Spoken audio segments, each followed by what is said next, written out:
DJI ने officially launch किया है the DJI Mini 4 Pro drone. ये फीचर करता है एक नया omnidirectional obstacle avoidance system which helps to keep the drone safe from collisions. The Mini 4 Pro में एक नया 48 मेगापिक्सल्स का 1x1.3 इंच CMOS सेंसर है and it comes with features like 4K 60 FPS, HDR, true vertical recording and much more. Sony ने launch किया है अपना latest flagship truly wireless earbuds the Sony WF-1000XM5। ये फीचर करते हैं एक नया design, improved active noise cancellation and better sound quality than their प्रीडेसेसर्स।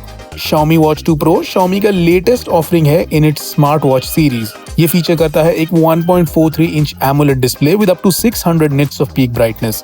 This watch is powered by the Qualcomm Snapdragon W5 Plus Gen 1 wearable platform और ये आता है 2GB RAM and 32GB storage के साथ। EA Sports FC24 is the latest entry in the long-running football video game series. ये first game है in the series not to be branded as FIFA क्योंकि EA and FIFA ने अपनी 30-year-long licensing partnership 2023 में and कर दी थी। Despite the name change, however, EA Sports FC24 feature करेगा many of the same gameplay modes and features जो आपने previous FIFA games में देखे थे।